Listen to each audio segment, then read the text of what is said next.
Here we are in Sheboygan, Wisconsin, at the Aviation Heritage Center. This center has got a lot of displays in it, and the one to my right is about the aircraft that we flew in Southeast Asia. This was donated by the Michigan Flight Museum and put together by Gary Andrzejczyk, and it has been transferred over here to be used in our center here. And in this center, there's models of various aircraft that we had there. A small version of the Bell 204, 205 helicopter. Next to that is a C-119 with French markings. And it also depicts damage done to it by where they were airdropping to the French garrisons. And the left engine has been shot out, oil streaking back on the tail boom, and the horizontal stabilizer's got a big shell hole in it. They weren't able to fly back to their base, so they staggered across the border into Laos and crashed there. Wallace Buford and James McGovern died in the crash, the flight crew.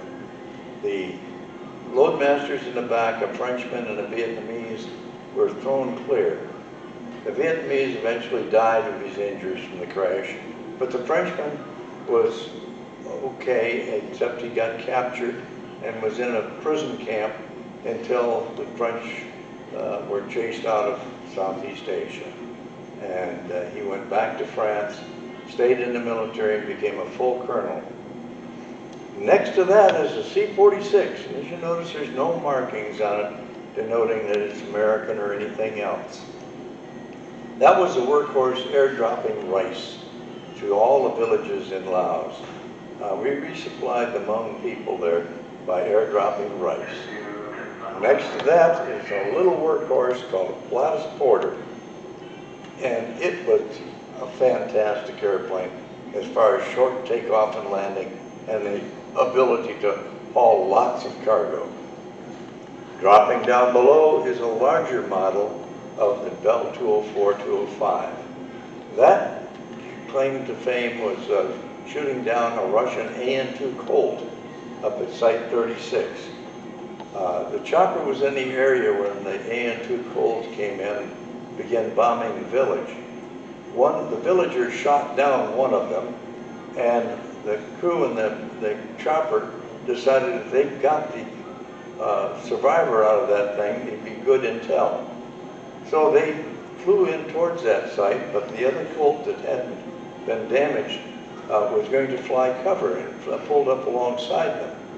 The flight mechanic in the back didn't know what was going on. So he leaned out the door with an AK-47 and shot him down and killed him. That was the first air-to-air kill from a helicopter. And coming across the bottom, we got a C-123K. That, again, has no identifying markings, American or not. It had two R-2800s, 99Ws, 2,500 horsepower on each. And also, further out on the wing, there's two jet pods. Each jet pod produced 2,500 pounds of thrust each. They all burned aviation fuel, and that was one of our big workhorses as far as airdropping and resupplying different things. To my bottom right is a T-28 that was flown by the Hmong pilots supporting the war effort in Laos. They had a motto, fly till you die, and a lot of them did.